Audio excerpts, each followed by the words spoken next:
ഉൽപ്പത്തി പുസ്തകമാണല്ലോ നമ്മൾ പഠിച്ചുകൊണ്ടിരിക്കുന്നത്. ഉൽപ്പത്തി പുസ്തകം 22-ാമത്തെ അധ്യായത്തിലേക്കാണ് നമ്മൾ വന്നെത്തിയിരിക്കുന്നത്. ഉൽപ്പത്തി പുസ്തകം 22-ാം അധ്യായത്തിലെ പ്രധാനപ്പെട്ട പ്രതിപാദ്യ വിഷയം നമ്മൾ കഴിഞ്ഞ പറഞ്ഞ പോലെ സൺഡേ സ്കൂൾ പഠിക്കുന്ന കുഞ്ഞുങ്ങൾക്കും ഒരുപക്ഷെ നമുക്ക് എല്ലാവർക്കും വളരെ കാണാതെ അറിയാവുന്ന സംഭവമാണ് അതിൽ രേഖപ്പെടുത്തിയിരിക്കുന്നത്.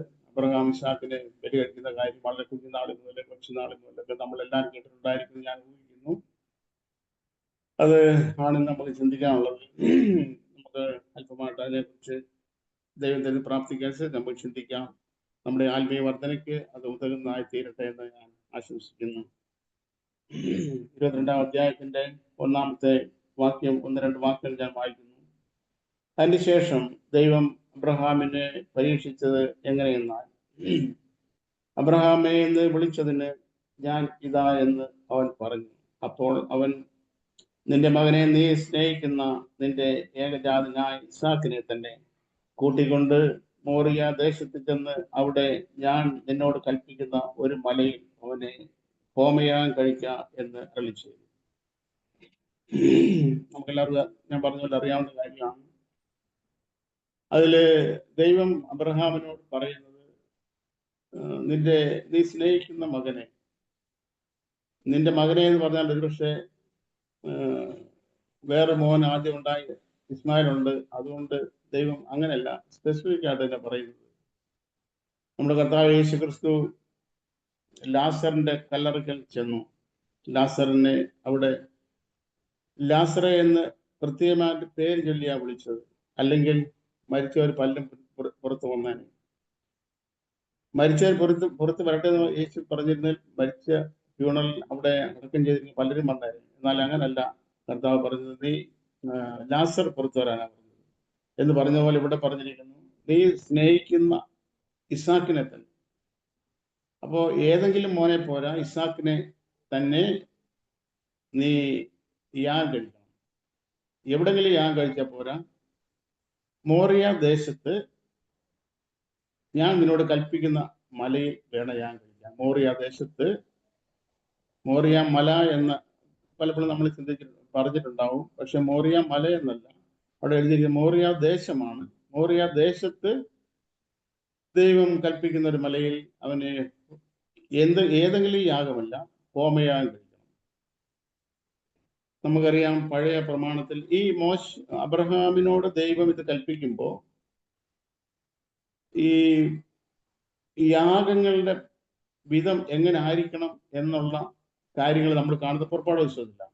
യാഗം എങ്ങനെ ആയിരിക്കണം, യാഗപീഠം എങ്ങനെ ആയിരിക്കണം എന്നുള്ള എല്ലാ പ്രമാണങ്ങള് പുറപ്പാട് പുസ്തകത്തില് ദൈവം മോശയോടാണ് ഇത് അരുളി ചെയ്യുന്നത്. എന്നാൽ അതിന് മുൻപ് തന്നെ ദൈവം അബ്രഹാമിനോട് പറയുന്നു, നിന്റെ മകനെ നീ കൂട്ടിക്കൊണ്ട് മോറിയ ദേശത്ത് ചെന്ന് ഞാൻ നിന്നോട് കൽപ്പിക്കുന്ന മലയിൽ അവന് ഹോമയാഗം കഴിക്കണം. ലേവ്യ പുസ്തകമൊക്കെ നമ്മൾ പഠിക്കുമ്പോൾ നമ്മൾ കാണുന്നത്, ഇസ്രായേലിനെ ദൈവം ഏൽപ്പിച്ചു കൊടുത്തിരിക്കുന്ന 10 യാഗങ്ങളുണ്ട്. അതിൽ 5 യാഗങ്ങൾ വളരെ വലിയ യാഗങ്ങളും 5 ചെറിയ യാഗങ്ങളും ആണ്. നമ്മൾ എണ്ണം തെറ്റിച്ച് വേണം നമുക്ക് അങ്ങനെ ചിന്തിക്കാം. അതിൽ 1-ാമത്തെ യാഗം ഹോമയാഗമാണ്. ആ യാഗം തന്നെ കഴിക്കണമെന്നാണ് ദൈവം ഇവിടെ അബ്രഹാമിനോട് പറയുന്നത്, മോനെ ഹോമയാഗം കഴിക്കണം. ഹോമയാഗത്തിന്റെ പ്രമാണം ലേവ്യ പുസ്തകത്തിൽ നമ്മൾ പഠിക്കുമ്പോൾ ഹോമയാഗത്തിന്റെ പ്രത്യേകത എന്ന് പറഞ്ഞാൽ അതിൽ അല്പം പോലും ആ യാഗവസ്തുവിൽ അല്പം പോലും ശേഷിക്കാൻ പാടില്ല, അല്ലെങ്കിൽ അല്പം പോലും മാറ്റി വെക്കാൻ പാടില്ല. എബ്രായ നമ്മൾ പഠിക്കുമ്പോൾ നമ്മളിങ്ങനെ അവിടെ ഒരു വാക്യം എഴുതിയിരിക്കുന്നത് കാണുന്നല്ലോ, കൂടാരത്തിൽ ശുശ്രൂഷിക്കുന്നവർക്ക് അഹോവൃത്തി കഴിപ്പാൻ വകയില്ലാത്ത ഒരു യാഗപീഠം നമുക്കുണ്ട്.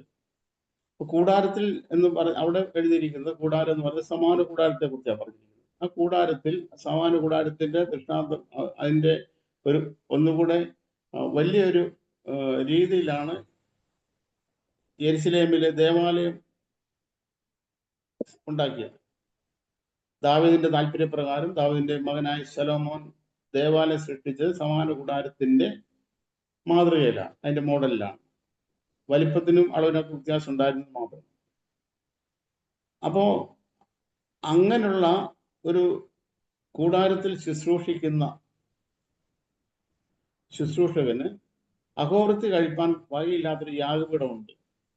ഇന്ന് ദൈവത്തിന് യാഗം കഴിക്കാൻ വേണ്ടി ദൈവം നിയമിച്ചിരിക്കുന്ന, തെരഞ്ഞെടുത്തിരിക്കുന്ന ആളുകൾ എന്ന് പറഞ്ഞാൽ അന്ന് ലേവ്യ പൗരോഹിത്യത്തിൽപ്പെട്ട ലേവ്യരായിരുന്നു, ലേവ്യ പുരോഹിതന്മാരായിരുന്നു യാഗം കഴിച്ചിരുന്നത്. ലേവ്യർക്ക് മാത്രമേ പൗരോഹിത്യത്തിന് അവകാശമുള്ളായിരുന്നു, യാഗം കഴിക്കാൻ അധികാരവും അവകാശമുള്ളായിരുന്നു. എന്നാൽ ഇന്ന് യേശുക്രിസ്തുവിന്റെ രക്തത്താൽ വിശുദ്ധീകരിക്കപ്പെട്ട്, യേശുക്രിസ്തുവിന്റെ വിശ്വാസത്താൽ നീതീകരിക്കപ്പെട്ട് ദൈവമക്കളായി തീർന്ന എല്ലാവരും ഇന്ന് യാഗം കഴിക്കാൻ ദൈവത്താൽ തിരഞ്ഞെടുക്കപ്പെട്ട പുരോഹിത വർഗമാണ് എന്ന് പത്രോസ് അപ്പോസ്തലന്റെ എഴുത്തുകളിൽ നാം വായിക്കുന്നുണ്ട്. അപ്പൊ ഇന്ന് നാം ഓരോരുത്തരും പുരോഹിതന്മാരാണ്. ആ പുരോഹിതന്റെ രണ്ട് ശുശ്രൂഷകൾ എല്ലാ പുരോഹിതന്മാർക്കും രണ്ട് ശുശ്രൂഷകൾ ദൈവം ഏൽപ്പിച്ചു കൊടുത്തിട്ടുണ്ട്. അത് ഒരു ശുശ്രൂഷ എന്ന് പറഞ്ഞാൽ യാഗം കഴിക്കുകയാണ്, ദൈവത്തിന് വേണ്ടി യാഗം കഴിക്കുകയും രണ്ടാമത്തെ ശുശ്രൂഷ ജനത്തെ അനുഗ്രഹിക്കുകയും ചെയ്യുകയാണ്. അപ്പൊ ദൈവത്തിന്റെ ഭാഗത്ത് പുരോഹിതൻ ചെയ്യേണ്ട കാര്യം ദൈവത്തിന് വേണ്ടി യാഗം കഴിക്കുന്നവനായിരിക്കണം. രണ്ടാമത്തെ കാര്യം ജനത്തെ അനുഗ്രഹിക്കുന്നവനുമായിരിക്കണം. ഇതിന് ഇന്നും ഒരു മാറ്റമില്ല. അപ്പൊ ഇന്ന് നാം ഒരു യാഗം കഴിക്കാൻ വേണ്ടി നിയമിക്കപ്പെട്ടവരാണ്. ആ യാഗം എന്ന് പറയുന്നത്, യാഗം കഴിക്കുന്നത് പുരോഹിതനാണ്. ആ പുരോഹിതൻ നാം തന്നെയാണ്. യാഗവസ്തു നാം തന്നെയാണ്. യാഗപീഠവും നാം തന്നെയാണ്. അപ്പൊ ഇന്ന് ദൈവത്തിന് യാഗം കഴിക്കാൻ വേണ്ടിയുള്ള യാഗപീഠവും യാഗവസ്തുവും പുരോഹിതനും നാം തന്നെയാണ്. പുറപ്പാട് ദിവസം 40-ാം അധ്യായത്തിന്റെ 10-ാമത്തെ വാക്യത്തിൽ വളരെ പ്രധാനപ്പെട്ട ഒരു വാക്യം എഴുതിയിരിക്കുന്നു. എല്ലാ വാക്യങ്ങളും ദൈവത്തിന്റെ അരുളപ്പാടുകളെല്ലാം പ്രധാനപ്പെട്ടതാണ്. അവിടെ പ്രത്യേകമായ ഒരു 40-ാം അധ്യായത്തിന്റെ 10-ാമത്തെ വാക്യത്തിൽ ഇങ്ങനെ കാണുന്നു: യാഗപീഠം അത് വിശുദ്ധമായിരിക്കണം. കാരണം യാഗപീഠം വിശുദ്ധമാണെങ്കിൽ മാത്രമേ ആ യാഗം വിശുദ്ധീകരിക്കപ്പെടത്തുള്ളൂ. നമ്മുടെ കർത്താവ് യേശുക്രിസ്തു ഈ ഭൂമിയിൽ ആയിരുന്നപ്പോഴും യേശുക്രിസ്തു ഇത് തന്നെ പറയുണ്ടായി: മൂഢന്മാരെ, ഏതാണ് വലുത്? അത് ആ യാഗപീഠമാണോ അതോ ആ യാഗവസ്തുവാണോ എന്ന് യേശു ചോദിക്കുണ്ടായി. അപ്പൊ ഈ യാഗം കഴിക്കുന്ന യാഗത്തെ വിശുദ്ധീകരിക്കത്തക്ക വിശുദ്ധമുള്ളതായിരിക്കണം യാഗപീഠം. അപ്പൊ യാഗപീഠം വിശുദ്ധമുള്ളതാണെങ്കിൽ മാത്രമേ അതിൽ കഴിക്കുന്ന യാഗം വിശുദ്ധമുള്ളതായി തീരത്തുള്ളൂ. അതുകൊണ്ടാണ് യാഗപീഠം അതിവിശുദ്ധമായിരിക്കണം എന്ന് പറയുന്നത്. അങ്ങനെ അതിവിശുദ്ധമല്ലാത്ത യാഗപീഠത്തിൽ കഴിക്കുന്ന യാതൊരു യാഗങ്ങളും ദൈവം അംഗീകരിക്കാൻ പ്രാപ്തമല്ല എന്ന് ദൈവത്തിന്റെ തിരുവെഴുത്തുകൾ നാം ഗ്രഹിക്കുന്നുണ്ട്. അങ്ങനെയാണെങ്കിൽ നാം ഓരോരുത്തരും യാഗപീഠമായിരിക്കുകയും നാം യാഗം കഴിക്കുകയും പുരോഹിതനും യാഗവസ്തുവുമായിരിക്കുമ്പോൾ ഈ യാഗം ദൈവത്തിന് പ്രസാദമായി തീരണമെങ്കിൽ അത് തീർച്ചയായിട്ടും ആ യാഗപീഠം വിശുദ്ധമായിരിക്കണം. ഒരു യാഗപീഠം പണിതാൽ എന്ന് മാത്രമല്ല, ഒരു യാഗപീഠം പുതിയതായിട്ട് ഒരു മനുഷ്യൻ പണിതാൽ, ഒരു യാഗം കഴിക്കാൻ വേണ്ടി യാഗപീഠം പണിതാൽ, അതിൽ ഒന്നാമത് കഴിക്കേണ്ട യാഗം ഹോമയാഗമായിരിക്കണം. ഈ ഹോമയാഗത്തിന്റെ മീതെയായിരിക്കണം മറ്റ് ഉള്ള യാഗങ്ങളെല്ലാം വെച്ച് ദഹിപ്പിക്കേണ്ടത്. അപ്പൊ ഈ യാഗപീഠത്തിന്റെ പല പ്രമാണങ്ങളിൽ ഏറ്റവും അതിവിശിഷ്ടമായ ഒരു പ്രമാണം, ഈ യാഗപീഠത്തിൽ തീയാണ് ദഹിപ്പിക്കുന്നത്. യാഗപീഠത്തിന്റെ തീയെ കെട്ടുപോകാതെ സന്ധ്യ മുതൽ ഉഷസ് വരെ കത്തിക്കൊണ്ടിരിക്കണം എന്ന ഒരു പ്രമാണം മോശയ്ക്ക് ദൈവം കൊടുത്തിട്ടുണ്ടായിരുന്നു. ആ തീ എന്ന് പറയുന്നത് ദൈവത്തിന് വേണ്ടി നാം കഴിക്കുന്ന യാഗവസ്തു ദഹിക്കാൻ വേണ്ടിയുള്ളതാണ്. അങ്ങനെ ആ യാഗവസ്തു ദഹിക്കുന്ന ഇന്നത്തെ ആ തീ എന്ന് പറയുന്നത് ദൈവത്തിന്റെ പരിശുദ്ധാത്മാവാണ്. അപ്പോസ്തലനായ പൗലോസ് ഇങ്ങനെ എഴുതിയത് നമുക്ക് അറിയാമല്ലോ: ജാതികൾ എന്ന വഴിപാട് പരിശുദ്ധാത്മാവിനാൽ വിശുദ്ധീകരിക്കപ്പെട്ട് ദൈവത്തിന് പ്രസാദമായി തീരുവാൻ തക്കവണ്ണം എന്നൊരു ഭാഗം അപ്പോസ്തലനായ പൗലോസിന്റെ എഴുത്തിൽ നാം വായിക്കുന്നുണ്ട്. അപ്പം ഒരു യാഗവസ്തു ദൈവത്തിന് പ്രസാദമുള്ള യാഗമായി തീരുന്നത് ഇന്ന് പരിശുദ്ധാത്മാവിനാലാണ്. പഴയ പ്രമാണത്തിൽ ദൈവ ഉയരത്തിൽ നിന്ന് ഇറങ്ങി വന്ന തീയിനാൽ അത് ദൈവത്തിന് പ്രസാദമുള്ള യാഗമായി തീർന്നിരുന്നു. ഇന്ന് ദൈവത്തിന്റെ പരിശുദ്ധാത്മാവ് എന്ന അഗ്നിയാലാണ്, തീയാലാണ് അത് പൂർണ്ണമായി ദഹിക്കപ്പെടേണ്ടത്. അപ്പൊ ഇങ്ങനെ ഈ ആദ്യമായി ഒരു യാഗപീഠം ഉണ്ടാക്കി അതിൽ ഹോമയാഗം കഴിക്കാത്ത ആ യാഗപീഠത്തിന്മേൽ മറ്റ് ആദ്യമായി ഹോമയാഗം അല്ല കഴിക്കുന്നതെങ്കിൽ മാറ്റി കഴിക്കുന്ന യാതൊരു യാഗങ്ങളും ദൈവം പ്രസാദിക്കത്തില്ല, ദൈവം അംഗീകരിക്കത്തില്ല. ആ ഹോമയാഗം എന്ന് പറയുന്നത് റോമാലേഖനം 12-ാം അധ്യായത്തിന്റെ 1-ാമത്തെ വാക്യത്തിൽ നാം ഇങ്ങനെ വായിക്കുന്നു: സഹോദരന്മാരെ, ഞാൻ ദൈവത്തിന്റെ മനസ്സിൽ ഓർത്ത് നിങ്ങളെ പ്രബോധിപ്പിക്കുന്നത്, നിങ്ങൾ ബുദ്ധിയുള്ള ആരാധനയായി നിങ്ങളുടെ ശരീരങ്ങളെ ജീവനും വിശുദ്ധിയും ദൈവത്തിന് പ്രസാദമുള്ള യാഗമായി സമർപ്പിക്കുകയും. അപ്പം നമ്മുടെ ജീവൻ, നമ്മുടെ സമ്പൂർണമായും ആ യാഗപീഠത്തിൽ ഒരു ഹോമയാഗമായി സമർപ്പിക്കണം എന്നുള്ളതാണ് റോമാലേഖനത്തിൽ 12-ാം അധ്യായത്തിന്റെ അവിടെ എഴുതിയിരിക്കുന്നത്. അപ്പൊ നമ്മൾ അങ്ങനെ പൂർണ്ണമായും ദൈവത്തിന് പ്രസാദമുള്ള യാഗമായി നമ്മളെ അല്പം പോലും ബാക്കിയില്ലാതെ ദഹിപ്പിക്കാൻ തക്കവണ്ണം യാഗപീഠത്തിൽ വെച്ച് ദഹിപ്പിക്കുന്നില്ല എങ്കിൽ അതിന്റെ മീതെ കഴിക്കുന്ന യാതൊരു യാഗങ്ങളും ദൈവത്തിന് പ്രസാദമായി തീരത്തില്ല. നമ്മൾ പുതിയ പ്രമാണത്തിൽ നമ്മൾ വായിക്കുന്നുണ്ട്, നമ്മൾ കാണുന്നുണ്ട്, പുതിയ പ്രമാണത്തിലും 5 യാഗങ്ങളുണ്ട്, പുതിയ നിയമത്തിലും 5 യാഗങ്ങളുണ്ട്. നമ്മൾ വിശ്വാസം ഒരു യാഗമാണ് നമ്മൾ ദൈവത്തിന്റെ തിരുവഴുത്തിൽ വായിക്കുന്നു. അധരഫലം എന്ന സ്തോത്രം, നമ്മൾ സ്തോത്രം പറയുന്ന യാഗമാണ് ദൈവത്തിന്റെ പരിശുദ്ധാത്മാവിനാൽ രേഖപ്പെടുത്തുക. അതുകൊണ്ട് അവരുടെ നാമത്തെ ഏറ്റി പറയുന്ന അധരഫലം എന്ന സ്തോത്രയാഗം ഇടപെടാതെ അർപ്പിപ്പീൻ എന്ന് നാം കാണുന്നുണ്ട്. എന്ന് മാത്രമല്ല, പ്രായത്തിൽ പിന്നെയും നാം കാണുന്നു, നന്മ ചെയ്യുവാനും കൂട്ടായ്മ കാണിപ്പാനും മറക്കരുത്, ഈ വക യാഗത്തല്ലോ ദൈവം പ്രസാദിക്കുന്നത്. അപ്പൊ നന്മ ചെയ്യണം, കൂട്ടായ്മ കാണിക്കണം, ഇതും യാഗമാണ്. അപ്പൊ ഈ നന്മ ചെയ്യുക, കൂട്ടായ്മ കാണിക്കുക എന്നുള്ള കാര്യവും അധരഫലം എന്ന സ്തോത്രയാഗവും, അത് മാത്രമല്ല വിശ്വാസവും ഒരു യാഗമായി തീരണമെങ്കിൽ നാം നമ്മളെ തന്നെ പൂർണ്ണമായും അല്പം പോലും ബാക്കിയില്ലാതെ ഈ യാഗപീഠത്തിൽ ഒരു ഹോമയാഗമായി അർപ്പിക്കപ്പെട്ടവനായിരിക്കണം. അങ്ങനെ ഹോമയാഗമായി ഇസാക്കിനെ ബലി കഴിക്കണം, ഹോമയാഗമായി അർപ്പിക്കണമെന്ന് ദൈവം അബ്രഹാമിനോട് പറഞ്ഞു. അബ്രഹാമിനോട് പറയുമ്പോൾ ഞാൻ മുമ്പേ പറഞ്ഞ പോലെ ഹോമയാഗത്തിന്റെ പ്രമാണം എന്താണെന്ന് അബ്രഹാമിനോട് നേരത്തെ പറഞ്ഞതായിട്ട് നാം വായിക്കുന്നില്ല. പക്ഷേ ഈ അബ്രഹാമിന്റെ പ്രത്യേകത എന്ന് പറയുന്നത്, അബ്രഹാം എവിടെ ചെന്നാലും താൻ ചെയ്യുന്ന കാര്യം അവിടെ യഹോവയ്ക്ക് ഒരു യാഗപീഠം പണിയുന്നവനായിരുന്നു. യഹോവയ്ക്ക് യാഗപീഠം പണിത് അങ്ങനെ യഹോവയെ ആരാധിക്കുന്നവനായിരുന്നു. അതുകൊണ്ട് തന്നെ ഒരു ഹോമയാഗം എന്ന് പറഞ്ഞാൽ എന്താണെന്ന്, ഹോമയാഗം കഴിക്കണമെന്ന് പറഞ്ഞാൽ എന്താണെന്ന് മനസ്സിലാക്കാനുള്ള പ്രാപ്തി അബ്രഹാമിനുണ്ടെന്ന് ദൈവത്തിന് അറിയാവുന്നത് കൊണ്ട് ആണ് ഈ മോശ മുഖാന്തരം ഈ പ്രമാണം കൊടുക്കുന്നതിന് മുൻപ് തന്നെ ദൈവം അബ്രഹാമിനോട് പറഞ്ഞു, നിന്റെ മകനെ ഒരു ഹോമയാഗമായി അർപ്പിക്കണം.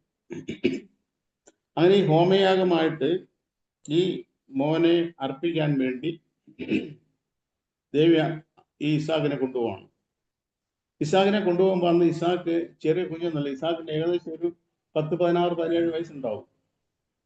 ആ ഇസാഖിനെ ദൈവത്തിന്റെ അരുളപ്പാട് അല്പം പോലും മാറ്റിവെക്കാതെ അത് വളരെ പെട്ടെന്ന് തന്നെ ചെയ്യുന്ന ഒരു സ്വഭാവം അബ്രഹാം ഉണ്ടായിരുന്നുവെന്ന് ഈ സംഭവത്തിൽ നമുക്ക് ഗ്രഹിക്കാൻ കഴിയുന്നുണ്ട്. ഈ അതിന്റെ 22-ാം അധ്യായത്തിന്റെ 4-ാമത്തെ വാക്യം ഞാൻ വായിക്കുന്നു. മൂന്നാം ദിവസം അബ്രഹാം നോക്കി ദൂരത്തുനിന്ന് ആ സ്ഥലം കണ്ടു. അപ്പോൾ ദൈവം അബ്രഹാമിനോട് പറഞ്ഞത്, നീ മോറിയ ദേശത്തേക്ക് പോകണം, അവിടെ ഞാൻ നിന്നോട് കൽപ്പിക്കുന്ന ഒരു മലയിൽ ഇസാഖിനെ ഹോമയാഗം അർപ്പിക്കണം. അപ്പൊ 3 ദിവസം വഴി അബ്രഹാം നടന്നു. അബ്രഹാം മാത്രമല്ല, അബ്രഹാം ഇസാഖും 2 ബാല്യക്കാരും കൂടാണ് പോകുന്നത്. കഴുതയുണ്ട്, വിറകുണ്ട്, കത്തിയുണ്ട്, തീയുണ്ട്, അബ്രഹാമുണ്ട്, യാഗവസ്തുവായി അബ്രഹാം കൊണ്ടുപോകുന്ന ഇസാഖുണ്ട്. ആ ഇസാഖും അബ്രഹാമിനെ കുറിച്ച് പറഞ്ഞിരിക്കുന്നത് അവർ 2 പേരും ഒരുമിച്ച് നടന്നു. 2 പേരും ഒരുമിച്ചാണ് നടക്കുന്നത്. 2 പേരും ഒരുമിച്ച് നടന്നു. അങ്ങനെ അബ്രഹാം 3 ദിവസം വഴി പോയി. 3 ദിവസം വഴി പോയി ചെന്നപ്പോൾ അബ്രഹാമിന്റെ കാര്യം മനസ്സിലായി, ഇന്ന സ്ഥലത്താണ് യാഗം കഴിക്കേണ്ടതെന്ന്. പലപ്പോഴും നമ്മുടെ ജീവിതത്തിൽ സംഭവിച്ചുകൊണ്ടിരിക്കുന്ന കാര്യം, എവിടെയാണ് യാഗം കഴിക്കേണ്ടത് എന്ന് വളരെ കൃത്യമായിട്ട് നമുക്ക് പലപ്പോഴും അറിവില്ലാത്തവരായി പോകാറുണ്ട്. ഞാൻ പറഞ്ഞൊരു താല്പര്യം, ദൈവത്തിന് വേണ്ടി നമ്മുടെ സ്വന്തമായിട്ട് നീക്കി വെക്കുന്നതാണ് യാഗം കഴിക്കാതിരിക്കുക എന്ന് പറഞ്ഞാൽ അതിന്റെ ആത്മീയമായ താല്പര്യം. യാഗം കഴിക്കുക എന്ന് പറഞ്ഞാൽ എനിക്ക് വേണ്ടി ഞാൻ മാറ്റിവെക്കാതെ, ഞാൻ എന്റേതെന്ന് കരുതാതെ ദൈവത്തിന് വേണ്ടി അർപ്പിക്കുന്നതിനെയാണ് യാഗം കഴിക്കുക എന്ന് പറയാൻ അതിന്റെ അർത്ഥം, അതിന്റെ താല്പര്യം. എന്നാൽ നമ്മുടെ ജീവിതത്തിൽ പലപ്പോഴും നാം നമ്മളെ തന്നെ പ്രൊട്ടക്ട് ചെയ്യുന്നവരും നമുക്ക് വേണ്ടി തന്നെ നമ്മളെ കരുതുന്നവരും മാറ്റിവെക്കുന്നവരുമാണ്. അതുകൊണ്ടാണ് യേശുക്രിസ്തു ഈ ഭൂമിയിൽ എന്ന് പറഞ്ഞത്, ആരെങ്കിലും തന്റെ ജീവനെ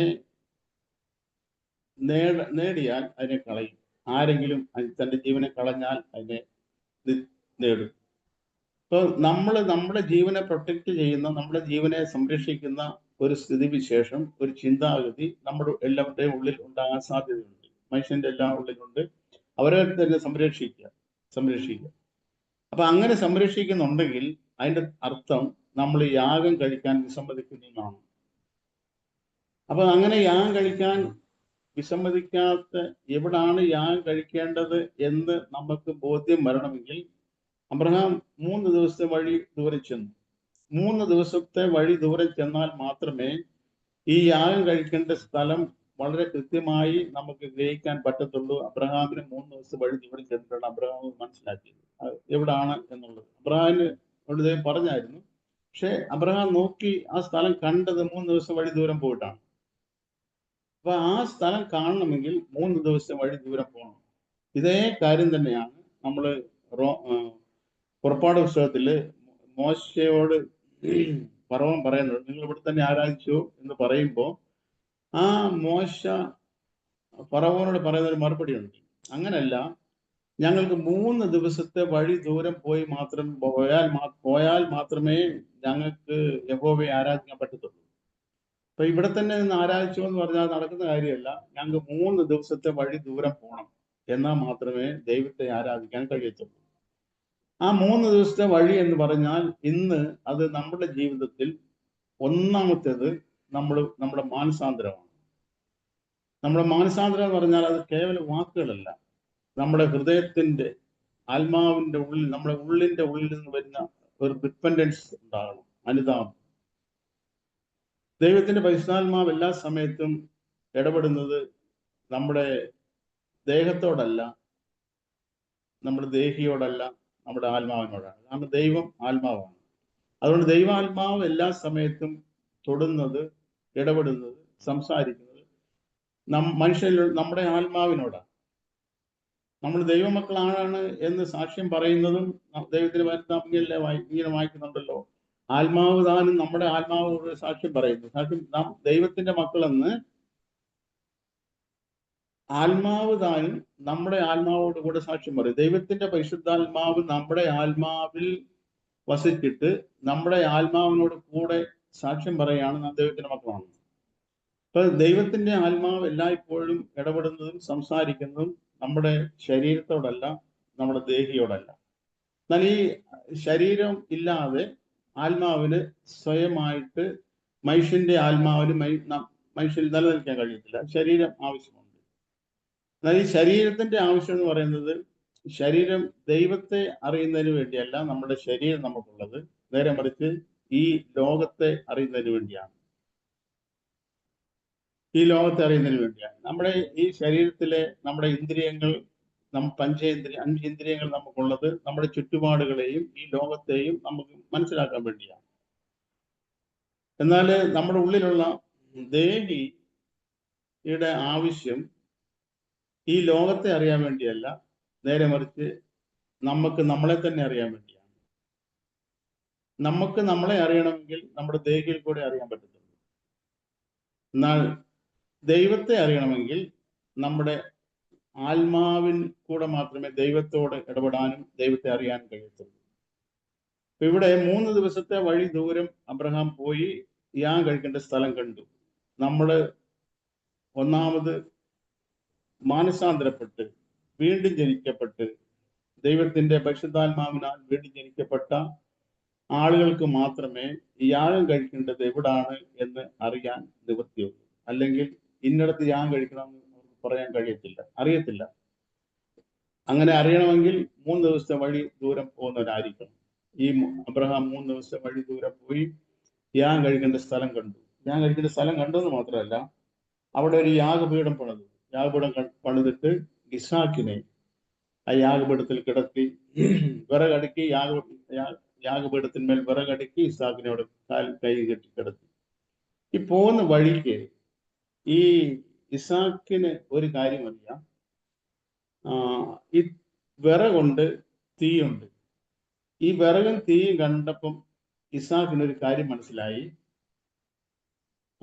അപ്പൻ ഒരു യാഗം കഴിക്കാനാ പോകുന്നത്. പലപ്പോഴും ഇന്നത്തെ കാലഘട്ടത്തിൽ പ്രത്യേകിച്ചും പല മക്കൾക്കും അപ്പന്മാരുടെ ജീവിത ശൈലിയെക്കുറിച്ച് ഇങ്ങനെയുള്ളൊരു കാഴ്ചപ്പാടില്ല. എൻ്റെ അപ്പൻ യാഗം കഴിക്കുന്നവനാണ് എന്ന് പല മക്കൾക്കും അവരുടെ അപ്പന്മാരെ കുറിച്ച് സാക്ഷ്യം പറയാൻ വിമുഖതയുണ്ട്, കഴിയുന്നില്ല.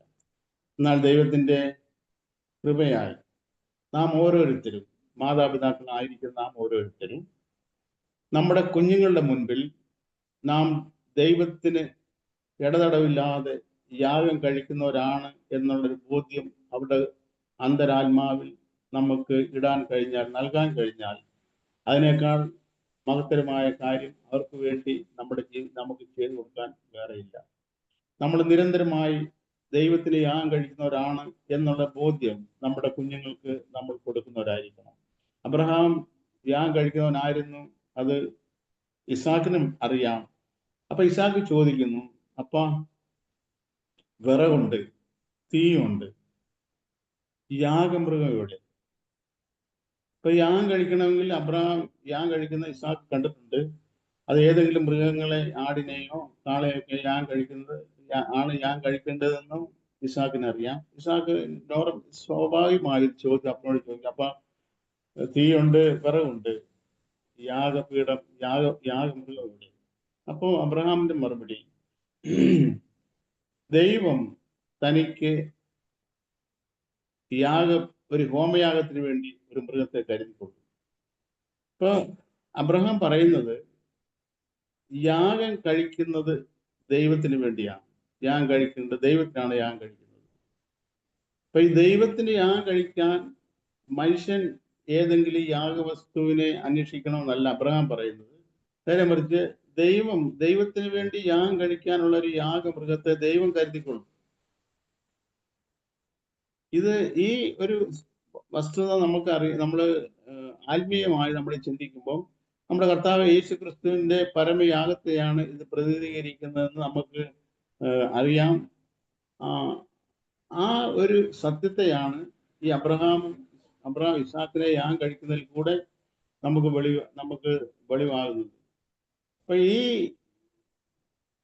ഇസാക്ക് ഒരു മൃഗം പോലെ, ഒരു യാഗവസ്തു പോലെ ദൈവത്തിന് പ്രസാദമുള്ള യാഗം അബ്രഹാം കഴിക്കേണ്ടതിന് വേണ്ടി ഒരു മൃഗമായി ഈ വിറകിന്റെ മീതെ ഇപ്പം അബ്രഹാം കിടത്തി.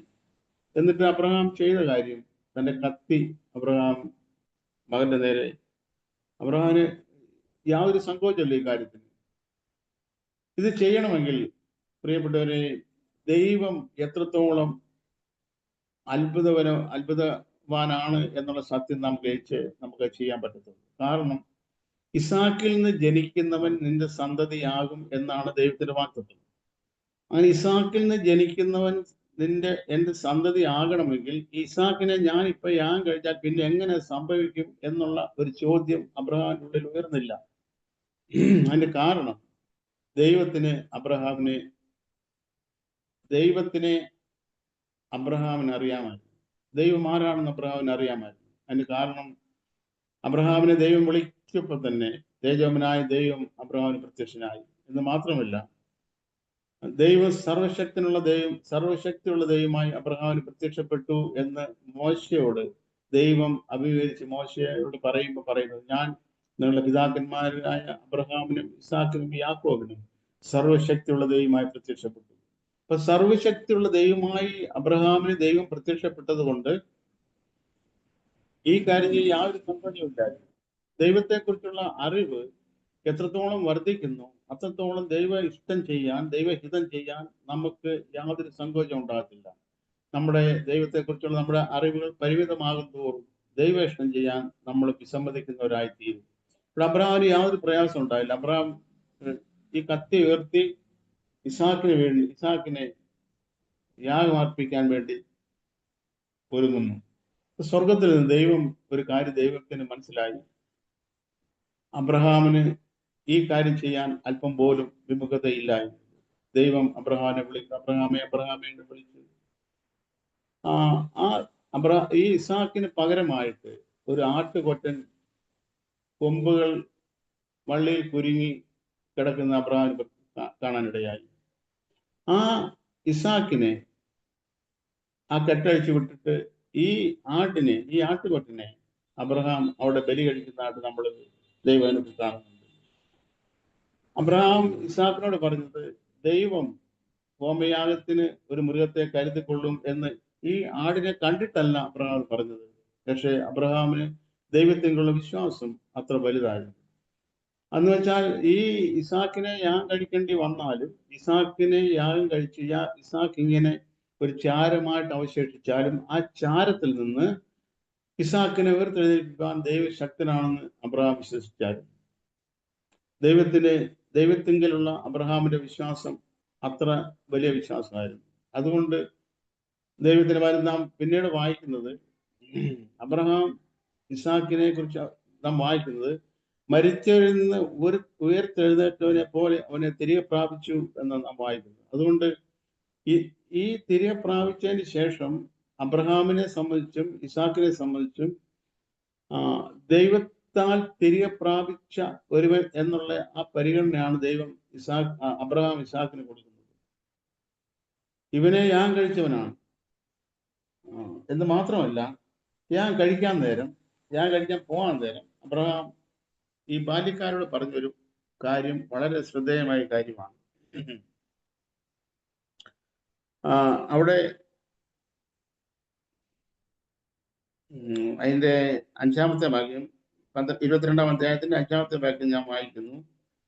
അബ്രഹാം ബാല്യക്കാരോട്, നിങ്ങൾ കഴുതയുമായി ഇവിടെ ഇരിപ്പി, ഞാനും ബാലനും അവിടത്തോളം ചെന്ന് ആരാധന കഴിച്ച് മടങ്ങി വരാം. ഇപ്പൊ ഒരു യാഗം കഴിക്കാനാണ് പോകുന്നത്. പക്ഷെ അബ്രഹാം ബാല്യക്കാരോട് പറയുന്നത് ആരാധന കഴിച്ചിട്ട് മടങ്ങി വരാം. അപ്പം എന്താണ് ആരാധന? യാഗമാണ്. എന്ത് യാഗം? നാം സ്നേഹിക്കുന്നതിനെ യാഗമായി ദൈവത്തിന്റെ യാഗപീഠത്തിൽ സമർപ്പിക്കുന്നതാണ് ആരാധന. നാം സ്നേഹിക്കുന്നതിനെ യാഗമായി സമർപ്പിക്കുന്നതാണ് ആരാധന. നമ്മള് റോമലേഖനത്തിൽ 12-ാം അധ്യായത്തിൽ അതിനെ കാണുന്നത്, ഞാൻ ദൈവത്തിന്റെ മനസ്സിൽ ഓർപ്പിച്ച് നിങ്ങളെ പ്രബോധിപ്പിക്കുന്നത്, നിങ്ങൾ ബുദ്ധിയുള്ള ആരാധനയായി നിങ്ങളുടെ ശരീരങ്ങളെ ജീവനും വിശുദ്ധിയും ദൈവത്തിന്റെ പ്രശ്നമുള്ള യാഗമായി സമർപ്പിക്കുകയും. പുതിയ ദൈവ ആരാധന എന്ന് പറയുന്നത് നമ്മൾ ശരീരത്തിന്റെ അല്ലെങ്കിൽ മനസ്സിന്റെ വൈകാരികതയിൽ ശരീരത്തിന്റെ ഏതെങ്കിലും പ്രത്യേകമായ ചലനങ്ങൾക്ക് നമ്മൾ ആരാധന എന്ന് പറയരുത്. നേരെ മറിച്ച് ആരാധന എന്ന് പറഞ്ഞാൽ യാഗമാണ്. അത് ചിലപ്പോൾ വളരെ സൈലന്റ് ആയിരിക്കും, ചിലപ്പോൾ അല്ലെങ്കിൽ എന്തെങ്കിലും ശബ്ദം ഉണ്ടായില്ല എന്ന് അല്ല ഞാൻ പറയുന്നത്. പക്ഷെ ആരാധന എന്ന് പറഞ്ഞാൽ തീർച്ചയായിട്ടും ദൈവത്തിന്റെ വാക്യത്തിൽ നാം കാണുന്നത് ആരാധന യാഗമാണ്. നമ്മെ തന്നെ ദൈവത്തിന് യാഗമായി സമർപ്പിക്കുന്നതാണ് ആരാധന എന്നാണ് റോമാലേഖനത്തിൽ നാം കാണുന്നത്. ഇന്ന് നമ്മൾ വളരെ തെറ്റായി കേൾക്കുന്ന ഒരു കാര്യമാണ്. ഞായറാഴ്ച നമ്മൾ കൂട്ടായ്മയ്ക്ക് പോകുമ്പോൾ, മീറ്റിങ്ങിന് പോകുമ്പോൾ ആരാധനയ്ക്ക് പോകാൻ പലരും പറയുന്നത്. എന്നാൽ ആരാധന എന്ന് പറയുന്നത് ഞായറാഴ്ച 10 മണി മുതൽ 12 മണി വരെ നടക്കേണ്ട കാര്യമല്ല. നേരെ മറിഞ്ഞാൽ മുമ്പേ നമ്മൾ ചിന്തിച്ചതുപോലെ ആ യാഗപീഠത്തിന്റെ തീ സന്ധ്യ മുതൽ ഉഷസ് വരെ അതാണ് യാഗം, അതാണ് പുതിയ ആരാധന. അപ്പോൾ അങ്ങനെയുള്ള ഒരു ആരാധനക്കാരായി നാം തീരണമെന്ന് ദൈവം നമ്മളെ കുറിച്ച് ആഗ്രഹിക്കുന്നു. ഇടതടവില്ലാതെ നമ്മൾ സ്നേഹിക്കുന്നതിനെല്ലാം യാഗമായി ഓരോന്നായിട്ട് ദൈവത്തിന്റെ യാഗപീഠത്തിൽ വെച്ചിട്ട് അത് ദൈവത്തിന് വേണ്ടി യാഗം കഴിക്കുന്ന ഒരു വസ്തുവെ പോലെ നാം ആയിത്തീരണം. അങ്ങനെ ആകണമെങ്കിൽ നമ്മൾ പറഞ്ഞ് 3 ദിവസത്തെ വഴി നാം അകലം പോയേ പറ്റൂ.